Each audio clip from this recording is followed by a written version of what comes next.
All right, this is a follow-up to casting your own hot glue bullets. This is just the stuff that I found out from trial and error.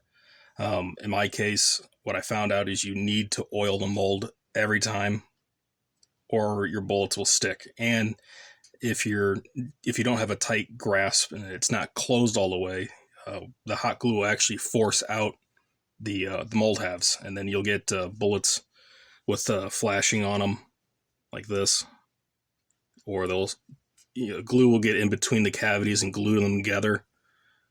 Or if you take the mold and doesn't you don't let it cool down, you'll get like a wet gummy bear kind of consistency where it's all sticky, and then your fingerprints will leave on it, and it's just not good.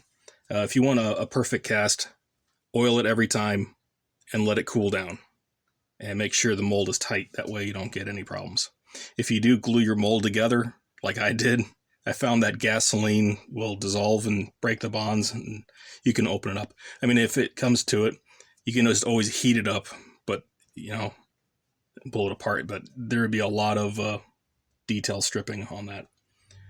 So another thing is your brass. You want it to have no primer in at the beginning. That way, when you seat this all the way down at the bottom of the case, it just slides down and the air has somewhere to go. If there's a primer on it, you'll probably get about 2/3 of the way down before there's too much pressure. I assume it's fine either way, because if you just put the like a candle wax and you just leave it at the top, you still have an air gap. But I've heard that it's better to have it all the way seated. Another thing is you want to drill out the flash hole. The primer will back out under the pressure because there's not enough pressure to seat it firmly without full power. To keep that brass separate from your other range brass, you can even use like your split neck cases. There's not enough pressure really, but you want to just drill them out. That way the primer doesn't back out and lock up your gun. So I'm going to use this Model 200 from Rock Island, and I don't know, it's pretty good. I like it, but for the money, it's a cheap enough farm gun, so I'm not worried about damaging it too much. And if you have any deposits left by from the glue, just use the gasoline again in a bore brush, and it'll all come out. So I'll load these up, and we'll see how this works out. Okay, so what I'm going to do is I have one primed and one unprimed. I'm going to oil the bullets and the cases just to make sure I have enough in there. And I'm going to see if I can actually seat it below where it should be. And then we'll go from there. So this is the primed one. I'm just going to very light on the rim, and I'm going to just coat the edges. And then let's see if we can just seat this in. It's already going in tight, but it should be fine. Well, actually, you can see the air pressure already is starting to push it out of the case. So I think having the I'm watching it. It's coming back up. So even that much, if you want it full depth, you need to have no primer in. So let's try loading one without a primer. So put a little bit on there. Take another one. It's all oiled up now. And this is just straight mineral oil. Same thing that I used for the molded halves. And that's going in way easier. Yeah, no problem at all.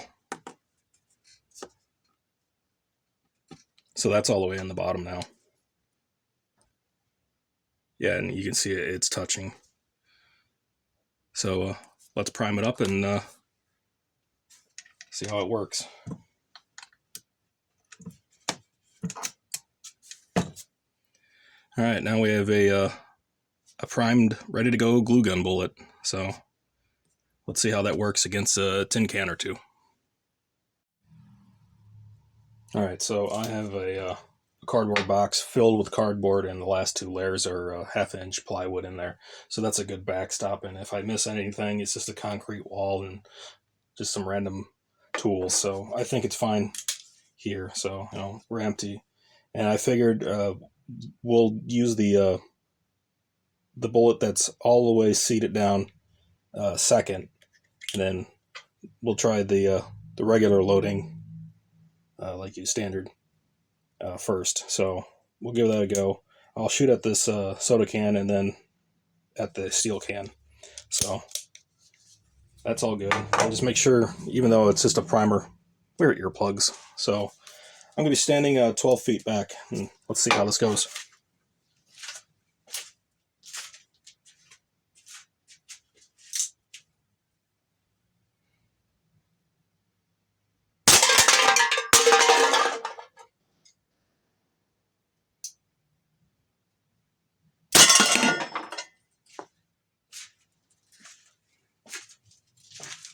So that was a lot smokier than I expected, but everything's still fine. Everything came out right. So I don't see any signs of problems. And looking at the targets, I can't really see any damage to the steel can.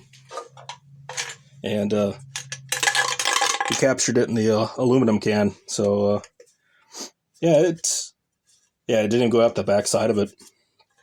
So for squirrel applications or stuff, I don't think just a primer would do it. So let's try to get this out and see what it looks like.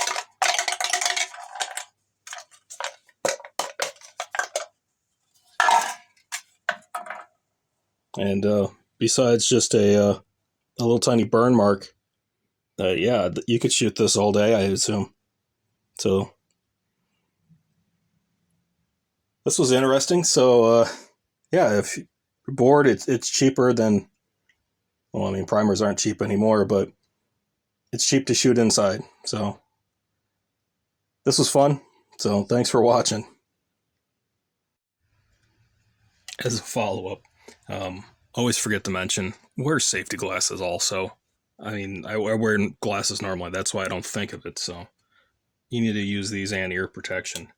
And I would also recommend, since how smoky this was, and I assume some of it was to do with the mineral oil burning off, do this in a ventilated area. At least have a fan in the window blowing out or something like that. You just don't want all that lead dust that's possibly in your firearm contaminating everything. Another thing that I've noticed that when shooting this, it shoots about 2 inches low. I don't know if that's just this gun with this particular light load or what, but if I was aiming at the center of the cans, and if you notice, it's about 2 inches low, and then it actually did damage to the bottom can that it was sitting on, so that's why I didn't see anything on this can. So aiming here, it hit here. And this is the dent, so like I said, it never went through the soda can. So I finally did find the second projectile. It actually bounced in. If you look at the video, it bounced in the box to the right of it, and it was an old Velveeta box that it landed in. And what I've noticed between these two is this is what I shot first, and it was clean because the gun was clean itself. The second one picked up the residue from the primer. But yeah, there's no damage to any of these, just besides being dirty and slightly oily. I don't know if you could see it, but there's nothing wrong with these. You can use these over and over. I would just recommend, don't eat or drink while doing this. You just don't want to get that, lead powder on you. And the brass, I don't see any problems with this stuff. The primers are fine. Everything is normal. The only thing that I noticed is this one being only seated, to the crimp groove. There's carbon fouling all the way up to that point. whereas this one that was seated all the way down at the bottom of the case, there's hardly any fouling in the brass. So I'm wondering if it was a more complete burn and you had probably more velocity with that one. I'm not sure. I mean, this is just a sample size of 2, and this is the first time I've tried it. So, yeah, it works. And tell you the truth, I didn't even drill out the brass on this for the flash holes. So that worked fine. Now, for the choices that I had for my 38 special, I had the Lee soup can. What was it? It was the 148 grain soup cans, and then I had the what was it? 150? Yeah, 358, 150, or yeah, for that, and that's what these are. And then I thought it was a bit overkill to try this. It's the Keith style hollow point. So the what was it? The 429. I can't remember off the top of my head, but I mean, honestly, if it didn't even go through this 2 soda can layers, what was the sense of even trying to attempt to cast for a hollow point in hot glue? It just doesn't make sense. And the other thing, if you take all these and you line them up at their crimp grooves, you see how much more this soup can nests in. That's just going to, like you've seen with this one, if you put it in, it'll just work its way out through air pressure, and this one sits deeper, so it'd be tougher, and it would just slowly creep back up. And then I'm thinking, this revolver has a forcing cone, so it helps funnel in everything. Why risk, trying to put deposits or anything from the corners when you have a rounded surface that will help? I mean, the semi-wad cutter is fine also. I mean, it's tapered, but yet again, it's so tall, trying to get it into the case where it should be might be an issue, and especially if it's in a 38. This is for a 357 Magnum size, so it's already taller. You don't want the tip of the bullet sticking out of the cylinder.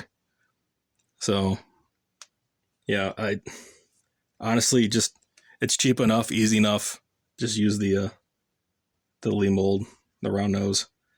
And as far as how dirty this is, I don't see any problem. There's no deposits, there's nothing. There's nothing even on the forcing cone. The only thing I see is some residue from the primer. That's it. And honestly, just take a patch and just pull it through the barrel and it'll be clean.